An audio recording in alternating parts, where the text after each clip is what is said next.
Press conference में बहुत बहुत स्वागत। एक अर्जेंट प्रेस कॉन्फ्रेंस आज एक महत्वपूर्ण विषय पे बुलानी पड़ी है। जैसा कि आप जानते हैं कि उपराज्यपाल के माध्यम से केंद्र सरकार ने दिल्ली सरकार के आदेश, जिसमें दिल्ली में होटल और साप्ताहिक बाजार खोलने की अनुमति दी गई थी, उस आदेश को खारिज कर दिया गया है। उस संदर्भ में आज की प्रेस कॉन्फ्रेंस बुलाई गई है।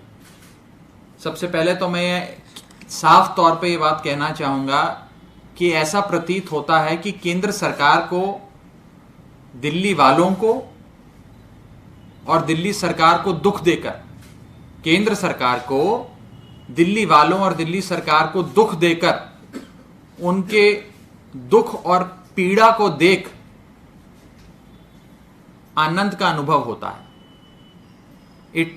It appears as if the central government derives sadistic pleasure by inflicting pain and misery on the people of Delhi and by undermining the democratically elected government of Delhi. मैं साफ तौर पे केंद्र सरकार को यह कहना चाहूंगा कि आप दिल्ली में चुनी हुई सरकार के कामकाज में दखल देना, हस्तक्षेप करना पूरी तरीके से बंद कीजिए और दिल्ली सरकार की अथॉरिटी को, हमारे अधिकार क्षेत्र को अंडरमाइन करना बंद कर दीजिए।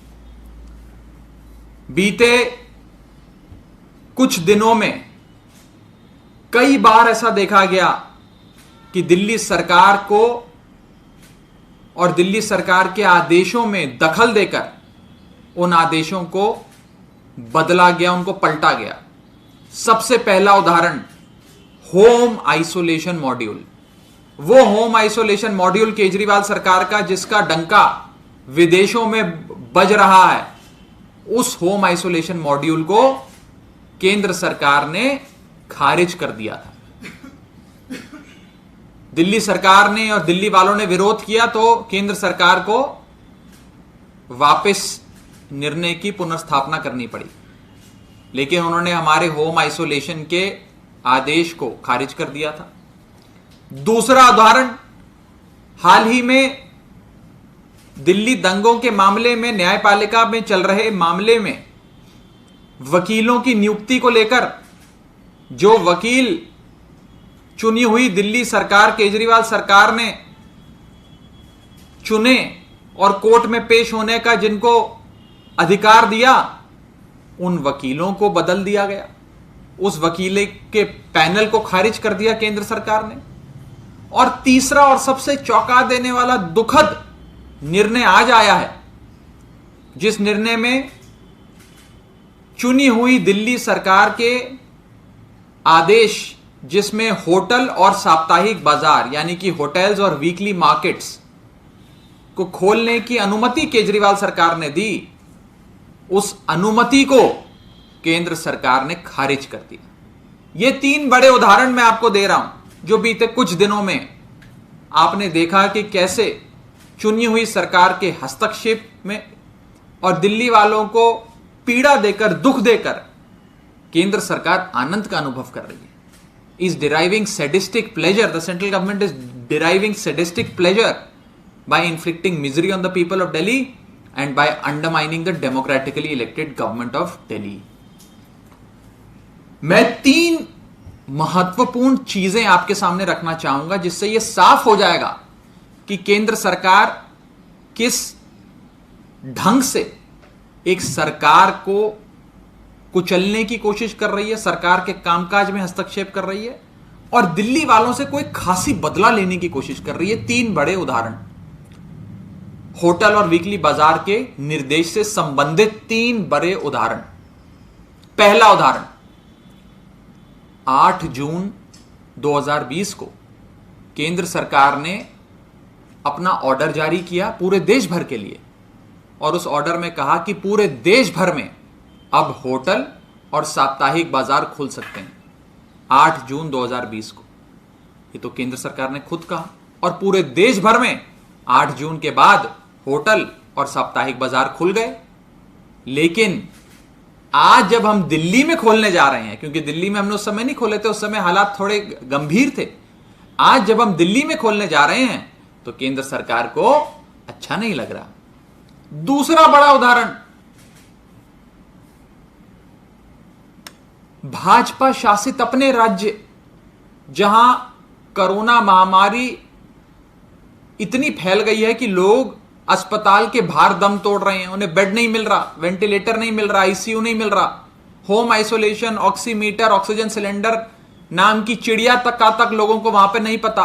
बुरे हाल हैं, राज्य बद से बदतर हो रहे हैं, जैसे कि उत्तर प्रदेश, जैसे कि गुजरात, जहां मृत्यु दर आसमान छू रही है, जहां महामारी से उत्तर प्रदेश और गुजरात की जनता त्राहिमाम त्राहिमाम कर रही है। उन दोनों राज्यों में तो केंद्र सरकार ने सारे होटल खोल दिए, सारे साप्ताहिक बाजार, वीकली मार्केट शुरू कर दिए, लेकिन दिल्ली में नहीं करने देंगे। यह था मेरा दूसरा उदाहरण, दूसरा बिंदु। और तीसरा अहम बिंदु, दिल्ली के आसपास सैटेलाइट टाउन्स हैं, जैसे कि गुड़गांव, जैसे कि नोएडा। गुड़गांव और नोएडा में तो केंद्र सरकार ने होटल खोल दिए, साप्ताहिक बाजार खोल दिए, लेकिन आज केंद्र सरकार कह रही है कि दिल्ली में आप होटल नहीं खोलेंगे, दिल्ली में आप साप्ताहिक बाजार नहीं खोलेंगे। ये तीन बिंदु साफ कर देते हैं कि केंद्र सरकार की मंशा क्या है।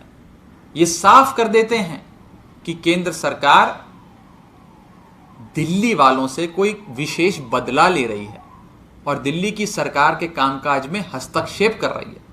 मैं पूछना चाहूंगा केंद्र सरकार से कि जब आपका 8 जून का ऑर्डर यह कहता है कि हर जगह होटल खोल दिए जाएं पूरे देश में, जब आपके शासित राज्य, आपकी पार्टी जहां उत्तर प्रदेश और गुजरात में प्रचंड बहुमत की सरकार चला रही है, जहां कोरोना महामारी त्राहिमाम त्राहिमाम हो रहा है जनता का, उस राज्य में तो आप नहीं खोलने दे रहे। उस राज्य में तो आपने खोलने दिए, लेकिन दिल्ली में तो आप नहीं खोलने दे रहे हैं। ऐसा क्यों कर रहे हैं? और मैं ये भी पूछना चाहूंगा कि जब दिल्ली के पड़ोसी शहर, सैटेलाइट टाउन जैसे कि नोएडा और गुड़गांव में जब तमाम होटल खुल गए, तो दिल्ली में होटल जब केजरीवाल सरकार खोलने जा रही है तो आपको क्या परेशानी है?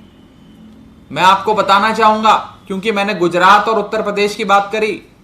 आज केजरीवाल सरकार ने आर्थिक चक्का चलाने के लिए, अर्थव्यवस्था को पुनर्जीवित करने के लिए कई सारे महत्वपूर्ण कदम उठाए, जिसमें एक और महत्वपूर्ण कदम उस कड़ी में था कि होटल और साप्ताहिक बाजार को शुरू करना। यह फैसला इसलिए लिया गया क्योंकि केजरीवाल सरकार ने बीते कई महीनों की घोर तपस्या के बाद, नई नई रणनीतियों के बाद कोरोना रूपी राक्षस को ध्वस्त करना मुमकिन करके दिखाया। कोरोना रूपी राक्षस को ध्वस्त करके दिखाया और आज दिल्ली इस देश का इकलौता ऐसा राज्य है जहां यह कहा जा सकता है कि कोरोना उल्टे पांव वापस जा रहा है, क्योंकि केजरीवाल सरकार ने और दिल्ली वालों ने मिलकर एक महत्वपूर्ण लड़ाई लड़ी।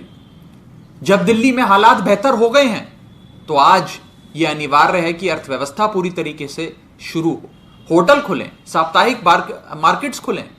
लेकिन आज जिन राज्यों में त्राहिमाम त्राहिमाम है, जिन राज्यों में कोरोना से लोग मर रहे हैं, उन राज्यों में तो आपने होटल खोल दिए, साप्ताहिक बाजार खोल दिए, लेकिन दिल्ली में ना आप साप्ताहिक बाजार खोल रहे हैं, ना आप होटल खोलने दे रहे हैं। और सरकार का फैसला आपने खारिज कर दिया, दिल्ली सरकार का फैसला। और मैं एक और चीज कहना चाहूंगा, अर्थव्यवस्था को संजीवनी बूटी देने के लिए, उसको फिर से मूर्छित अर्थव्यवस्था को जीवित करने के लिए, उसमें प्राण डालने के लिए एक महत्वपूर्ण फैसला केजरीवाल सरकार ने लिया कि होटल खोलेंगे, साप्ताहिक मार्केट्स खोलेंगे। मैं आपको बताना चाहूंगा, इन दोनों इंडस्ट्री से, होटल इंडस्ट्री से और वीकली बाजार इंडस्ट्री से कुल मिलाकर 15 से 20 लाख लोगों का प्रत्यक्ष या अप्रत्यक्ष रूप से रोजगार जुड़ा है। उनके घर का चूल्हा होटल इंडस्ट्री से या फिर वीकली मार्केट्स के व्यापार से चलता है। आज आपने उन 20 लाख लोगों के पेट पे लात मारने का काम किया है, जिसको केजरीवाल सरकार, जिनके घर का चूल्हा जलवाना चाहती थी। मैं अंत में केंद्र सरकार को यह हिदायत देना चाहता हूं कि दिल्ली वाले और दिल्ली सरकार के दुख में सुख लेने वाली केंद्र सरकार हमारे सरकार को अंडरमाइन कर कर सैडिस्टिक प्लेजर लेने वाली केंद्र सरकार इस फैसले को, होटल और वीकली बाजार को नहीं खोलने वाले अपने फैसले को वापस ले और दिल्ली वालों के हक में केजरीवाल सरकार को होटल और वीकली बाजार खोलने की अनुमति दी जाए। इस संदर्भ में किसी साथी का कोई सवाल है तो आप पूछ सकते हैं। राघव जी, जब कोरोना महामारी लगातार चल रही थी उस समय जब भी अरविंद केजरीवाल ने प्रेस कॉन्फ्रेंस की, साफ कहा कि केंद्र से पर्याप्त सहयोग मिल रहा है, तो इधर आज आपने 3 उदाहरण गिनाए, तो ऐसा अचानक से क्या हो गया कि पहले सपोर्ट कर रहे थे और नहीं कर रहे थे? इसके पीछे मोटिव क्या हो सकता है?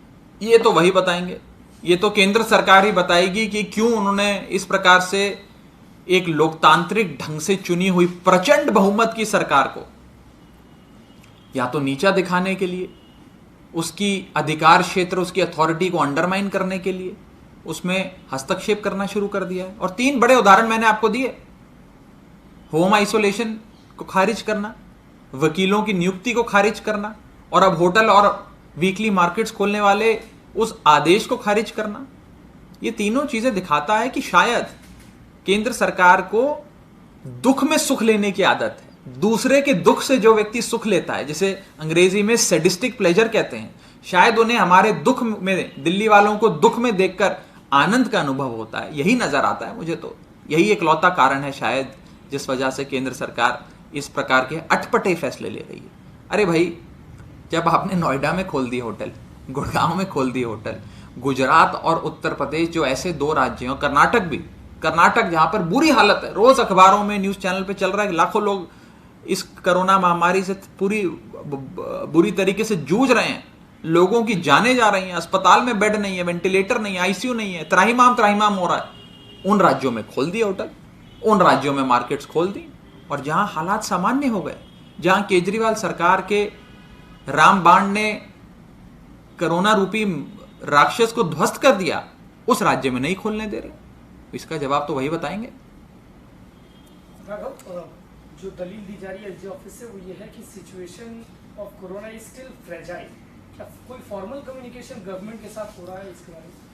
अगर फ्रेजाइल है, फ्रेजाइल का मतलब क्या होता है? फ्रेजाइल का मतलब होता है कि स्थिति सुधर गई है, लेकिन अब पता नहीं कि क्या ये स्थिति वापस खराब हो सकती है कि नहीं हो सकती।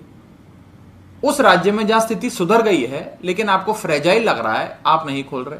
लेकिन उन राज्यों में जहां स्थिति फ्रेजाइल नहीं, बहुत खराब है, बदतर से बदतर स्थिति है, लोग मर रहे हैं, जहां रिकवरी रेट बहुत खराब है, इन्फेक्शन रेट बढ़ता जा रहा है, मृत्यु दर बढ़ती जा रही है, उन राज्यों में खोल दिया।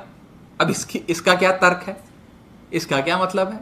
ये तो समझ के परे है, ये तो लॉजिक के परे है। ये तो यही दिखाता है कि ये सरकार हमारे दुख में आनंद अनुभव करने के लिए बैठी है। एनसीआर करंट न्यूज़ को सब्सक्राइब करें और नोटिफिकेशन सबसे पहले पाने के लिए दबाएं बेल आइकॉन।